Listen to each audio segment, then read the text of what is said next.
Bonjour et bienvenue sur ce nouvel épisode de Si Atypique. Et comme chaque mois, j'accueille un nouveau professionnel. Et aujourd'hui, c'est une professionnelle exceptionnelle qui n'a de cesse que de partager des bons outils sur sa page Instagram. Donc je vous inviterai à regarder ce qu'elle fait par la suite. Et donc, je suis super content de t'accueillir, Déborah, bienvenue. Bonjour Adrien, merci de me recevoir ici. Je suis ravie de partager un moment avec toi. Moi c'est Déborah, je suis maman de deux filles, une de 4 ans et une de 16 mois. Et je suis éducatrice spécialisée de formation. Donc j'ai pendant plusieurs années travaillé avec des enfants TSA, des enfants avec des troubles du comportement, des enfants avec polyhandicap. Et donc, quand je suis devenue maman, eh bien, je me suis posé plein de questions sur l'éducation, la parentalité, voilà, qu'est-ce que j'avais envie de construire avec mon enfant. Donc, j'ai eu aussi un parcours, on va dire, d'accouchement assez traumatisant pour moi et avec voilà, des difficultés à la naissance pour ma fille avec voilà, des problèmes de santé importants. Et donc, ça a remis en question finalement toute ma vie, toute ma vision de voir les choses, le travail, la vie, quoi. Donc, j'ai commencé par me former, moi, en tant que maman.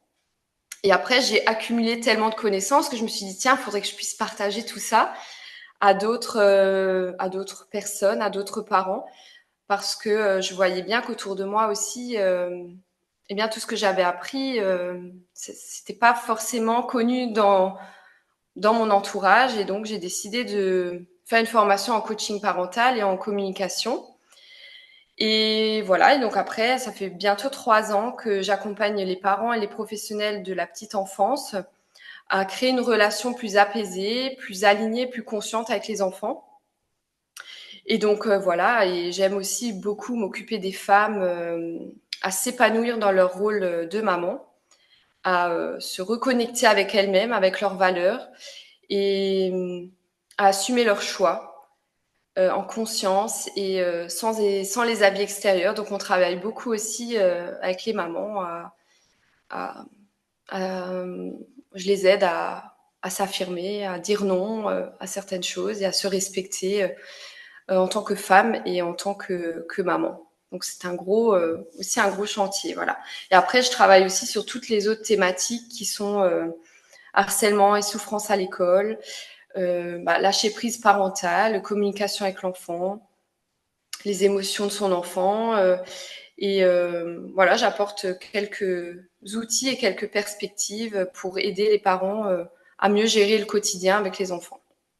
C'est Voilà. top, tu t'es ultra formé autour. Et souvent, tu sais, j'ai des réactions de parents qui disent, waouh, vous faites beaucoup de formations à côté, etc. Mais on se rend pas compte, mais même si on a une base avec t'as un travail qui te donne un diplôme d'État que tu as passé en 3 ou 5 ans, les gens ne se rendent pas compte qu'en fait, ces diplômes d'État, ne nous donnent que très peu de base pour réellement travailler sur le terrain. Et qu'on est obligé de se former parce que les diplômes, quand ils sont donnés, ils ont presque déjà 20 ans de retard par rapport aux avancées, à la science, etc. Et même au comportement qui change en permanence. Donc déjà, bravo pour ton parcours, parce que voilà, tu touches plein de billes, et puis ça permet aussi de voir quel est le rôle de l'éducateur spé dans l'accompagnement et comment l'éducateur peut venir aider les familles. Et toi, qu'est-ce qui t'anime le plus là dans ton travail avec les familles actuellement?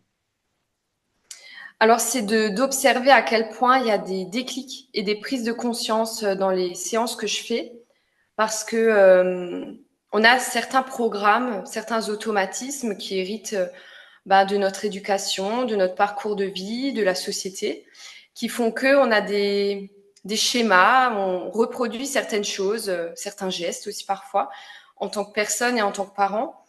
Et c'est des automatismes ancrés dans des tiroirs qui sont dans notre cerveau et c'est des choses qu'on va pas forcément remettre en question si on nous pose pas la question. Donc moi, je suis beaucoup dans la questionologie, le parcours de vie aussi des personnes et on va travailler sur finalement des croyances, des pensées pièges, des croyances limitantes et on va travailler après sur le comportement du parent en premier, sur voilà, pourquoi je fais ça, pourquoi est-ce que je réagis comme ça.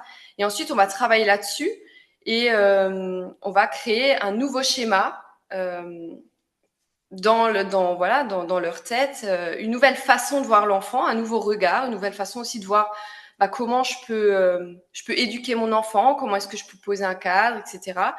Et voilà, donc dans ce que je propose, il y a beaucoup de théorie aussi parce que je pense que c'est important d'apporter des chiffres, de la théorie sur le cerveau de l'enfant, son développement, ses besoins. Et ensuite, on va déconstruire et on va créer ensemble des plans d'action spécifiques par rapport à leurs besoins au quotidien, par rapport aux besoins de l'enfant aussi. Et, euh, et moi, je trouve ça passionnant parce que chaque famille est différente, mais finalement, on a tellement de points communs.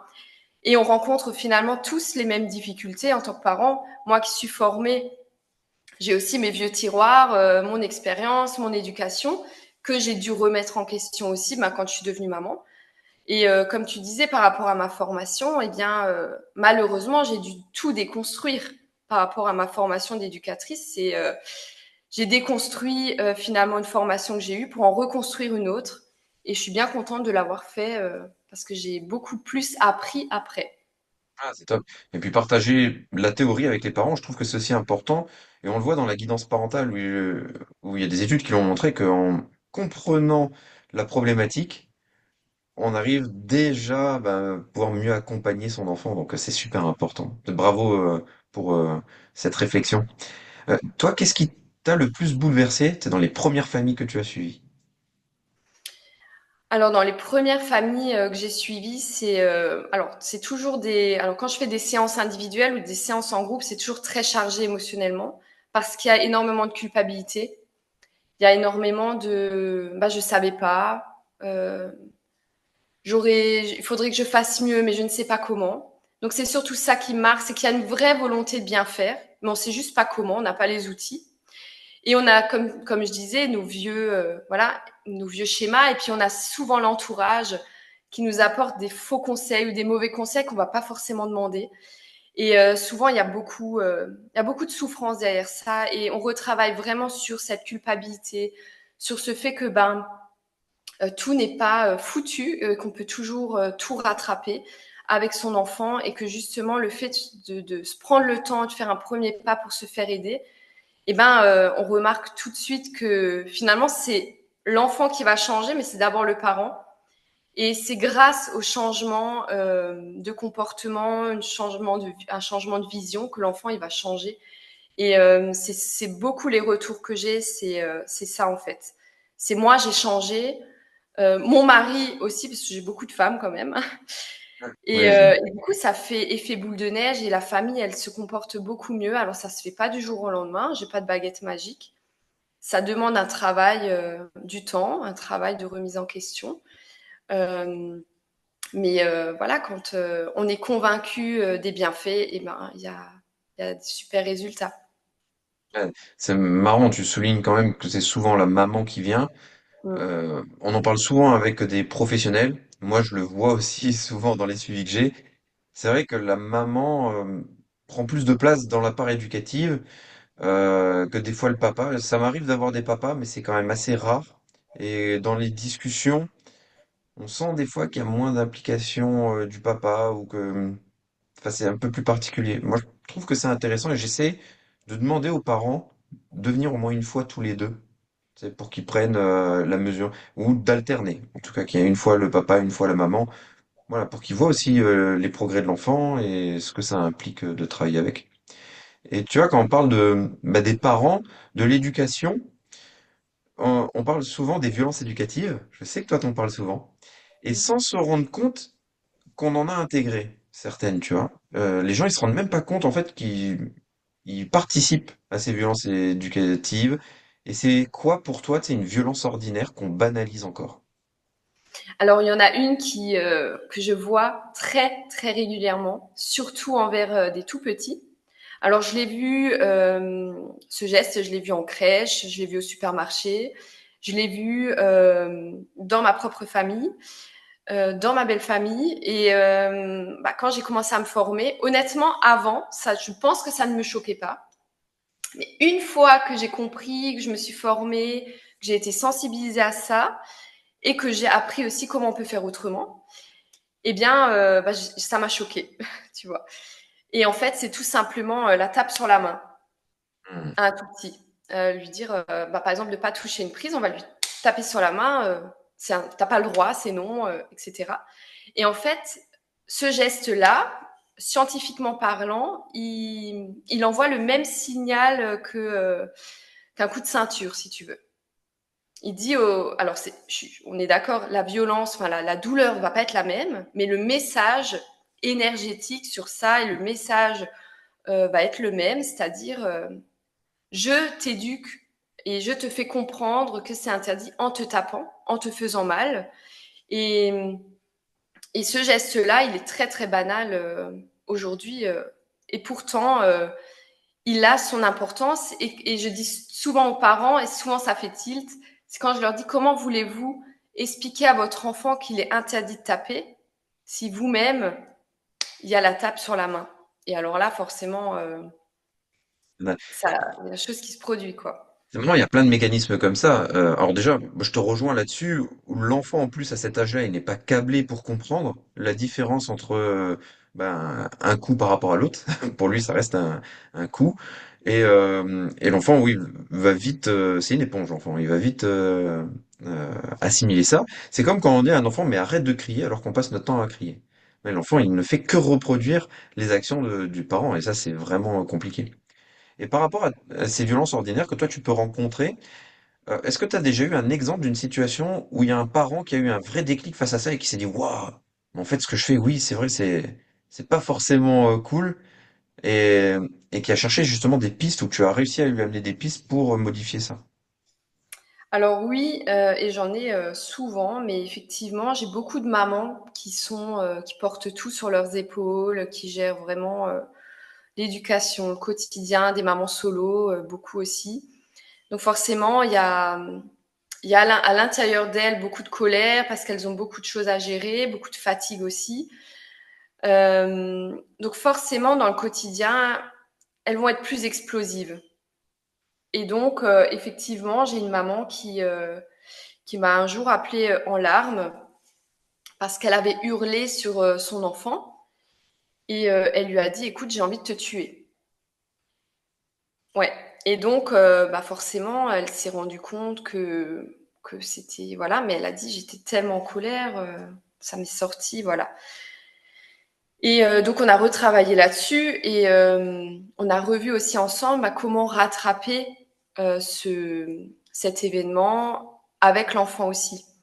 Donc l'idée aussi, c'était de lui apporter des outils et de d'avoir en fait l'honnêteté de revenir sur son enfant et de communiquer avec lui sur ce qui s'est passé et de s'excuser auprès de son enfant et de lui expliquer aussi bah, l'émotion qu'elle a ressentie et le fait que voilà, parfois aussi en tant que parent, ça nous arrive et heureusement, on n'est pas toujours capable de gérer ses émotions et parfois on a besoin de déborder et c'est tout à fait ok parce que nos enfants ils ont aussi besoin, ils n'ont pas besoin d'avoir des parents parfaits, au contraire ils ont besoin d'avoir des parents vivants et des parents réels et nos enfants ils ont besoin de voir et d'entendre bah, que oui nous aussi on a des fois on déborde, on fait n'importe quoi, mais on a cette capacité là aussi de revenir dessus, de s'excuser et de faire mieux après.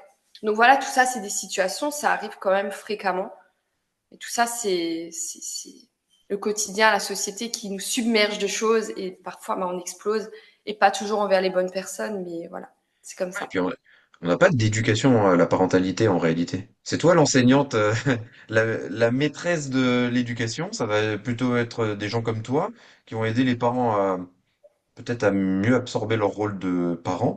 Parce qu'en réalité, bah, l'école ne nous apprend pas à gérer plein de choses du quotidien. Donc voilà, c'est cool Pythagore, mais en attendant, bah, quand on a des enfants, on sait pas quoi faire. Tout le monde allait acheter, tu sais, les best-sellers de je vais devenir papa, maman, etc. Mais en réalité, très peu de gens ont lu le bouquin. Et même dans la communication, ça reste quand même complexe. On trouve quand même très peu de livres et de bonnes pratiques. Ça demande quand même des gens qui se forment et qui peuvent après nous transmettre le bon message. Et donc ça, c'est important. Est-ce que Ouais. tu sais, ou est-ce qu'on le sait, euh, l'impact que ces violences peuvent avoir sur le développement du cerveau de l'enfant? Est-ce qu'il y a des Alors études qui ont été faites ou je sais pas, tu vois? bah, il y a une médecin alors attends, elle était pédiatre, enfin elle est toujours, elle s'appelait Catherine Guéguen. Et elle, elle a été suivie il y a, je sais pas, à peu près entre 5 et 10 ans, beaucoup par les parents, parce qu'elle était un petit peu aussi pionnière de toutes les recherches sur le développement du cerveau, le développement de l'enfant et tout ça. Elle a fait beaucoup de conférences aussi pendant le Covid. Et elle expliquait que, à force, effectivement, de pratiquer des violences éducatives ordinaires, on pouvait abîmer le cerveau.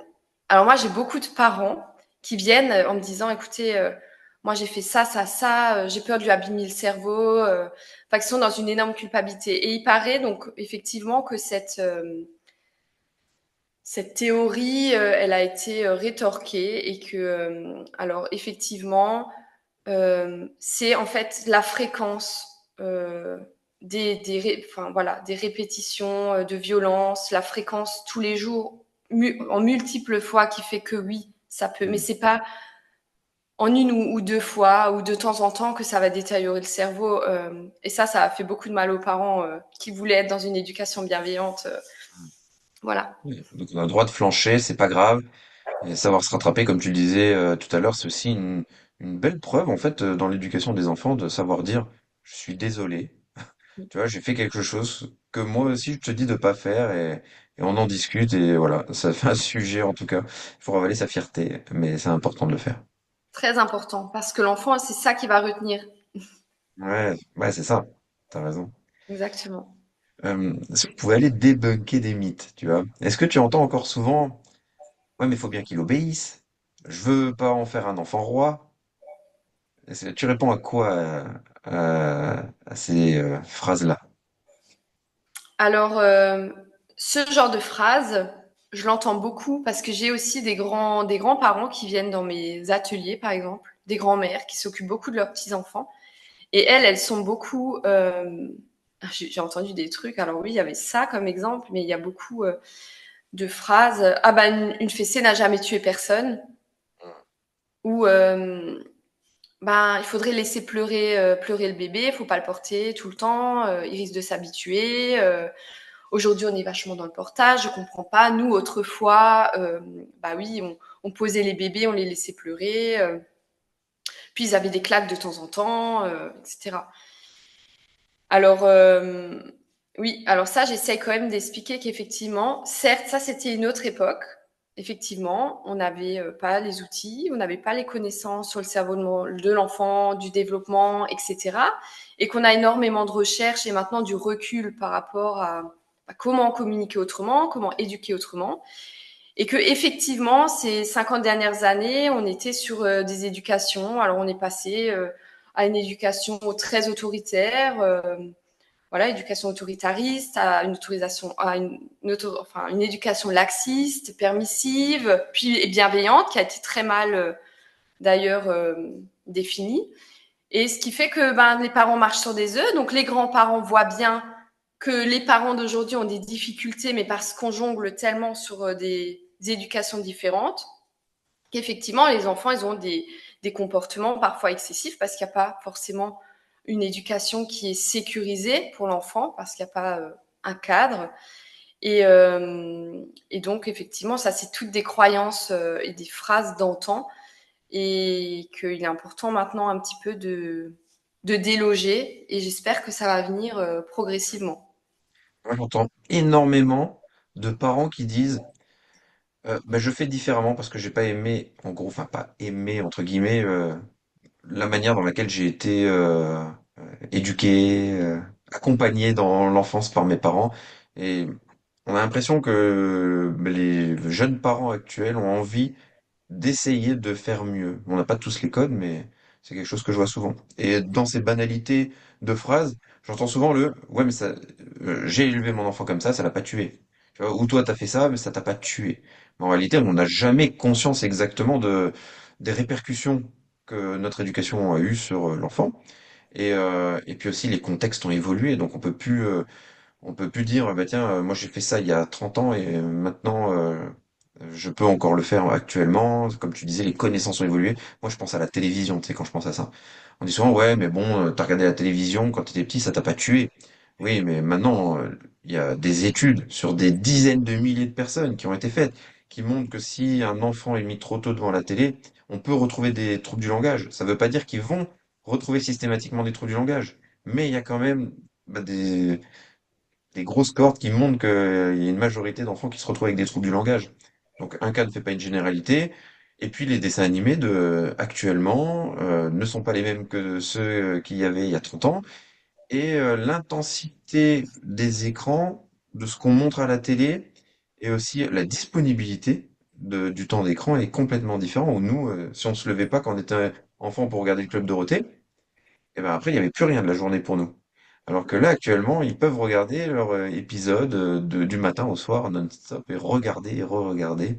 Ça ne s'arrête plus. Exactement. Et je sais pas si tu as déjà vu ou comparé les dessins animés de notre époque et maintenant. Mm. C'est très très rapide. Tout va très très vite. Et donc pour le cerveau de l'enfant, qui n'est pas mature, eh bien c'est trop d'informations. Il n'a pas le temps d'assimiler ce qui se passe. Et en fait, c'est une surstimulation dans le cerveau. Et ça crée énormément d'agitation aussi pour l'enfant. C'est aussi pour ça qu'on retrouve, comme tu disais, bah, il peut y avoir des troubles du langage dans la petite enfance quand on les met trop souvent devant l'écran et très longtemps et fréquemment. Hein, c'est vraiment ça qui fait que voilà. Et parfois, on pense aussi que l'écran passif, c'est-à-dire que l'enfant va être en train de jouer, mais il va y avoir l'écran en fond, il n'a pas d'incidence sur la concentration de l'enfant. Et bien si, bien sûr, c'est qu'il va être sans cesse coupé dans ce qu'il est en train de faire, voilà, dans son jeu, dans son imaginaire, parce que l'enfant, le tout petit, jusqu'à 6 7 ans, en plus, il est imprégné d'imaginaire, donc il est dans une construction dans un apprentissage constant et son cerveau, il est vraiment là-dedans. Et quand on le coupe sans cesse par des écrans ou même par nos interventions, j'ai beaucoup de parents qui interviennent tout le temps quand l'enfant fait quelque chose, et ben ça peut l'empêcher d'explorer à 100% ce qu'il est en train de faire et c'est un petit peu dommage. Ouais. Je, Je pense que les parents essayent de bien faire, mais ils essayent aussi de surstimuler l'enfant, là où des fois, bah ok, c'est correct, pendant 1 heure, l'enfant il fait un truc dans son coin, bah on le laisse faire et c'est très bien aussi, quoi.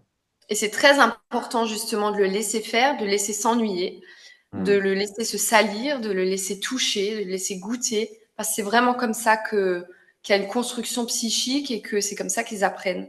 Donc c'est important de laisser faire aussi. Et c'est en ça que c'est difficile aussi. C'est parce qu'il y a des parents qui vont penser que surstimuler, qu'il faut jouer sans cesse avec son enfant, c'est justement être un bon parent. Alors que justement, moi, j'essaie vraiment de leur apprendre à trouver un juste équilibre entre, ben voilà, à quel moment je mets une limite, à quel moment je peux laisser de la liberté et pourquoi c'est important d'en laisser dans un certain cadre et à quel moment c'est important d'en poser un. Et en fait, c'est ça qui est difficile dans la parentalité aujourd'hui, c'est que on sait plus, en fait, comment trouver un équilibre dans tout ça, à quel moment je dois lâcher, à quel moment je dois vraiment poser un cadre, poser une limite, dire non. Et ça, c'est compliqué. En effet. Euh, Si on vient autour de, tu sais, de ton accompagnement, ta manière de faire, est-ce que tu pourrais nous donner, tu sais, un exemple d'outil ou de mise en situation ou de phrase que toi tu vas utiliser pour aider les parents à reprendre confiance? À reprendre confiance, alors, ouais, il y en a beaucoup. Alors, ça va être de se dire que, alors, comme je disais, que rien n'est foutu, que tout est rattrapable. Et moi, j'aide beaucoup les parents aussi dans le quotidien à prendre soin d'eux. Parce que justement, je remarque qu'il y a tellement de questionnements, il y a tellement de doutes, tellement de remises en question que les parents s'oublient dans leur couple et s'oublient aussi beaucoup dans leur propre personne. Je parle beaucoup des mamans, moi, mais voilà. C'est en tout cas ce que j'observe énormément. Et je leur dis vraiment que avant de prendre soin de leurs enfants, c'est important qu'elles prennent d'abord soin d'elles, qu'elles se trouvent un temps. Et voilà, je parle souvent du minimum vital. C'est je prends un temps, un quart d'heure, 10 minutes pour souffler, écouter de la musique, appeler une copine, faire une petite marche, prendre un bain, prendre une douche sans être interrompue. Et je leur explique que c'est OK de prendre un quart d'heure par jour pour prendre soin de soi. Et ça doit être connu et reconnu par tous, c'est-à-dire par le conjoint, par les enfants, et ça doit être respecté. Et c'est ça aussi, apporter une juste limite déjà pour soi. C'est que maman, elle a besoin d'un temps pour elle. Et ensuite, je serai disponible pour vous. Mais d'abord, moi, j'ai besoin de remplir ma bouteille de patience, ma bouteille d'amour, ma bouteille de l'énergie. Et en fait, par des fois, des mots très simples. Et les enfants, ils sont totalement capables de comprendre. Et ce que je leur dis aussi, c'est acheter, investissez dans un time timer. Vous mettez un quart d'heure, vous expliquez à votre enfant que pendant ce temps-là, il joue, il s'occupe, il peut dessiner et c'est le quart d'heure de maman. Et les enfants, même les tout petits, voilà, ils comprennent et ils savent que c'est un temps. Et c'est aussi ça, en fait, j'envoie le message à mon enfant que je dois aussi penser à moi et je me respecte. Et ça, c'est hyper important. Donc ça, c'est vraiment une des premières choses que je travaille avec les parents et surtout avec les mamans. C'est C'est pas de prendre soin de toi. l'égoïsme, c'est juste de la recharge, en fait, pour pouvoir être plus présent après.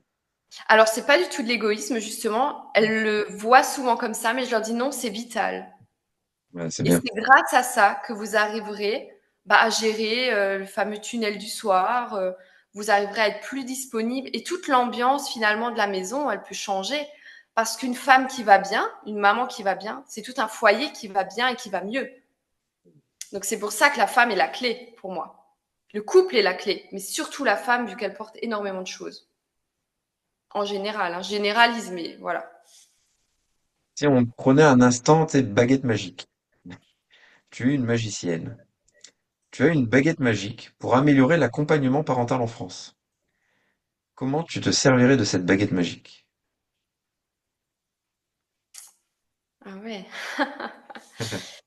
Tu peux faire ce que tu veux. T'as une baguette magique là, à la Harry Potter. Tu peux faire ce que tu veux pour améliorer l'accompagnement parental Eh en bien, général. tu sais ce que si maintenant j'étais présidente de la République, par exemple, j'instaurerais un accompagnement ou des ateliers pour les futurs parents, tu vois, pour vraiment qu'il y ait des jalons posés avant la naissance de l'enfant. On sait, et pour le couple, hein, pas que pour la mère, c'est vraiment le couple qui doit obligatoirement s'investir dans des accompagnements et que ce soit pris en charge pour qu'il y ait de l'égalité pour tout le monde, que ce soit pris en charge et que comme les séances de préparation à l'accouchement, c'est des séances de préparation à être parent. Et j'ai eu des parents en atelier petite enfance, une maman enceinte, enfin couple qui sont voilà, ils sont venus et ben ils m'ont remercié, tu vois, parce que quand leur enfant est né, ils avaient toutes les bases, toutes les clés. Et il y a déjà une déconstruction qui a été faite avant l'accouchement. Et ils ont pu faire un vrai travail de préparation dans le couple. Bah, quelles sont les valeurs qu'on a envie de transmettre à notre enfant? Quels parents on a envie d'être? Qu'est-ce qu'on a envie de transmettre? Quels sont les comportements à adopter quand on va se retrouver devant telle ou telle situation? Comment est-ce que je communique avec fermeté mais bienveillance avec mon enfant quand il y a ça? Quels sont les besoins fondamentaux de l'enfant? Qu'est-ce qui est important de favoriser dans son développement? En fait, toutes les connaissances-là, ils les ont eues avant. Ils ont pu se prendre ce temps-là. Parce qu'après, ben forcément, quand l'enfant est là, ben, Au début, t'as pas faut, trop le temps. tu as beaucoup moins le temps. Et donc, eux, ils ont vraiment pris ce temps-là. Et donc, pour moi, si j'avais cette baguette magique, ce serait vraiment ça. Ce serait vraiment d'accompagner les futurs parents ou même les tout jeunes parents, voilà, si c'est pas, voilà, mais vraiment, dès la grossesse, il faudrait faire un gros travail sur ça. Il y a un truc qui me vient en tête, et je veux pas que ce soit pris négativement par personne hein, qui écouterait le podcast, mais tu sais, quand t'as un chien, tu vas avoir un éducateur canin pour t'aider. Pourquoi on prend pas le temps de faire la même chose pour nos enfants finalement, tu sais, de prendre le temps d'aller voir un éducateur qui nous aide à mieux comprendre en fin de compte l'enfant et notre place par rapport à l'enfant, parce qu'un éducateur canin, qu'est-ce qu'il fait? La première chose, il s'occupe d'abord du maître avant de s'occuper du chien. Et qui s'occupe des parents, tu vois? Parce que c'est le parent quand même euh, qui va guider l'enfant pendant les au moins 18 prochaines années de sa vie, quoi. Et ça, je pense que ça mériterait en tout cas d'être plus banalisé, tu vois, l'éducation parentale. Oui, Est-ce que toi, exactement. tu penses qu'on forme assez les professionnels aux émotions, tu sais, que ce soit chez les parents ou chez les enfants? Alors j'allais y venir, je voulais te donner un exemple. qui moi m'a vraiment frappée. Alors ça va pas forcément parler des émotions, mais ça parle juste par rapport à notre vision de l'enfant en France. Ça le résume vraiment. Je venais d'accoucher de ma première fille, donc c'était il y a 4 ans et demi. Elle avait 2 jours. Et donc j'étais à la maternité et donc j'ai une sage-femme qui vient. Donc je voulais allaiter et donc elle m'accompagnait pour la mise au sein, etc. Et elle me dit fermement, elle me dit écoutez, votre fille, il faut qu'elle patiente pendant 3 heures entre chaque tétée. Vous devez la faire attendre. Vous ne devez pas être l'esclave de votre enfant. Elle me dit ça. Et elle me dit, il faut qu'elle comprenne que vous n'êtes pas à sa disposition, que vous n'êtes pas son doudou. Elle doit attendre pendant ces 3 heures-là. Et là, j'ai dit oui parce que j'étais tellement finalement choquée. Mais je me rends compte, tu vois, au fur et à mesure, même des professionnels, des enseignants, qu'il y a une vision de l'enfant, tu vois, encore très manipulateur. L'enfant qui est mauvais, l'enfant qui va tester, l'enfant qui va, comme tu parlais d'enfant roi, on va mettre tout le temps des étiquettes sur l'enfant mauvais. Ouais, l'enfant qui va manipuler. Et je me suis dit, à 2 jours de vie, comment mon bébé, qui était 9 mois dans mon ventre, peut se dire qu'il va manipuler maintenant, alors qu'elle était nourrie, logée, H24, au chaud, pendant 9 mois. À 2 jours de vie, il faut que je la fasse patienter, elle a froid à la fin. Quel genre de mère j'ai envie d'être, en fait? Et je me suis dit, vraiment, c'est très dommage parce qu'il y a beaucoup de professionnels qui, malgré eux, je dis pas, elle était certainement, voilà, très bienveillante, elle voulait m'aider, mais c'était très maladroit et ignorant finalement. Et combien de parents ont ce genre de conseils sur tout pendant, voilà, tout le développement de l'enfant, comme tu dis, jusqu'à 18 ans. Et finalement, comme on disait, marchent sur des œufs et ne savent plus qui entendre, qui croire. Et malheureusement, ça fait vraiment défaut parce qu'il y a énormément de professionnels qui travaillent encore sur des vieilles bases. Comme je parlais moi personnellement, ma déconstruction aussi par rapport à ma formation, elle fait partie de ça. Et j'ai encore un autre exemple, c'est un pédiatre j'avais aucun problème de sommeil avec ma petite, elle avait 2 mois. Il me dit, écoutez, si elle veut pas dormir, vous la laissez pleurer. 5 minutes, 10 minutes, un quart d'heure, etc., jusqu'à ce qu'elle se taise. Et je me suis dit, ce monsieur, il voit 40 parents par jour. Il leur dit à chacun ce conseil-là qui va devenir universel. Les parents pensent que c'est un professionnel en blouse blanche, ben ils vont le faire parce qu'ils pensent qu'il a raison et que c'est bon pour l'enfant. Et c'est ça en fait, c'est qu'il y a il y a un vrai travail de remise en question et de déconstruction de certaines croyances. Et ça commence effectivement par les professionnels. On devrait être beaucoup plus formés au respect de l'enfant, à son développement, à ses besoins, à la communication avec l'enfant, mais la communication générale, enfin, il y a énormément de travail. On sait que c'est même plutôt l'inverse, où l'enfant il pleure, il faudrait le réconforter, on sait que ça va l'aider à justement mieux se développer, mieux grandir, etc. Et ce que les gens, ils ont tendance à ne pas comprendre, c'est qu'en réalité, l'être humain, quand il se développe, l'enfant, quand il se développe, il est dans la survie. Donc en fait, quand il pleure, c'est qu'il y a une problématique. En plus, tu sais, tu le laisses tout seul, tu vas pas le voir. Bah, l'enfant, comment je réponds à cette problématique de survie? Il n'est pas en mesure, en capacité bah, de comprendre ce qui lui arrive et de pouvoir y faire face. Donc voilà, il pleure et il faut trouver la solution. Donc voilà, il faut l'aider à bien grandir. Et ce contexte de survie, il va être présent jusqu'à la fin de notre vie presque, hein, parce qu'on passe notre temps, l'être humain il est fait pour lutter contre dans la survie en fin de compte. Et donc l'enfant, tant qu'il n'est pas mature au niveau de son système nerveux, donc ça peut aller jusqu'à 12 ans, même au-delà, mais il va falloir l'accompagner pour lui donner les bons conseils, le mettre dans la bonne voie, quoi. Donc si c'est vrai, si ça pouvait être pris en compte, ça pourrait être pas mal quand même. Et Et, surtout, si on pouvait aussi renvoyer ce message, ben, quand un enfant il pleure, ben, je suis là pour toi, je suis là mm, pour t'aider, pour t'accompagner dans tes pleurs, dans ton émotion. Et c'est ça aussi, c'est si je laisse pleurer mon enfant, et ben l'enfant au bout d'un moment il va comprendre ben, qu'il peut pas compter sur l'adulte. Alors que notre objectif aussi un jour quand ils sont adolescents, même adultes, c'est je peux compter sur mon parent parce que il est présent pour moi, parce que ben on répond à mes besoins parce qu'un enfant qui pleure, il exprime un besoin. et il ne manipule pas le parent parce qu'il ne veut pas dormir, etc. C'est qu'il a Parce que besoin c'est d'être la accompagné. manipulation. Ouais, Il est pas câblé pour ça encore. tout à fait. Bon, on arrive doucement à la fin.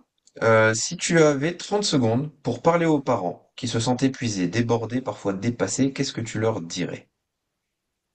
Alors, je leur dirais que tout est possible, tout est rattrapable, qu'effectivement, ça demande une remise en question, un travail sur soi, mais vraiment, il vaut la peine parce que ce qu'on propose, que ce soit moi ou les autres, hein, mais c'est une réelle transformation de soi, de réels déclics, de réelles prises de conscience, une nouvelle façon de voir les choses. Et quand on fait ce travail intérieur, on va forcément aussi rayonner à l'extérieur envers nos enfants. Et plus on va justement être un modèle pour nos enfants, montrer l'exemple, savoir aussi gérer ses propres émotions, et ça, je le travaille aussi avec les parents.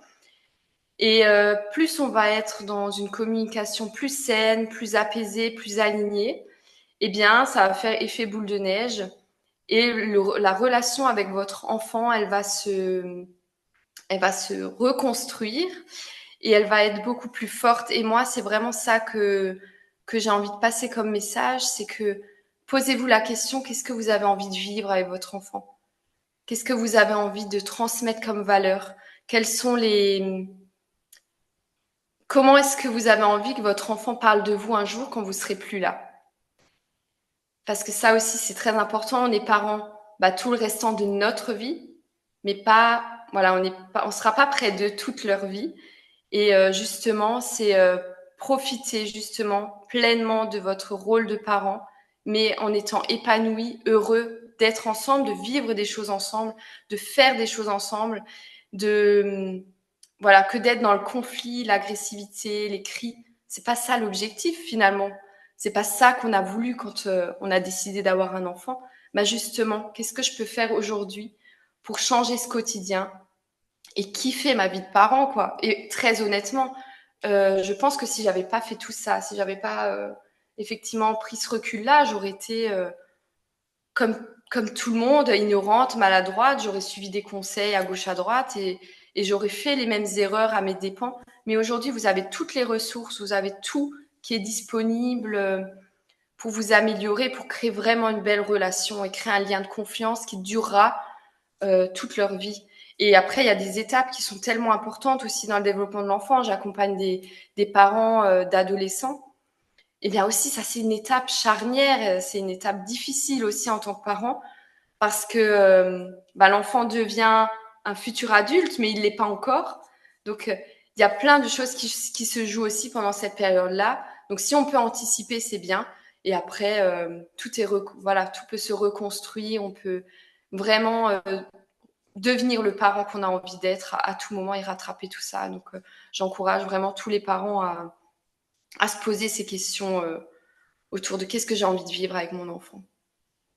Bien. Je pense que ce podcast, tes interventions vont parler à beaucoup de monde et puis ça permet aussi de déculpabiliser, c'est important parce qu'il y a beaucoup de parents qui se retrouvent dans une impasse très Mm. souvent. Donc merci pour tous ces échanges. Pour finir, si les gens veulent te suivre ou te contacter, par où ils peuvent passer? Alors, j'ai un site internet, deborah-rosenberger.fr. Je ne sais pas si tu peux le mettre en lien. Je le mettrai en lien. Voilà. Sinon, j'ai Facebook, Déborah Parentalité, Instagram, Déborah Parentalité aussi. Voilà. Super. Et puis comme chaque fois je le reprécise, mais soit vous pouvez passer par les liens que je mettrai en dessous, vous pouvez essayer de le trouver directement via les réseaux sociaux, ou au pire, si vous ne trouvez pas, vous pouvez passer, je ferai le relais vers Déborah avec grand plaisir. Merci beaucoup, Merci à toi. et puis à bientôt, et puis bonne journée. À bientôt, Adrien. Salut.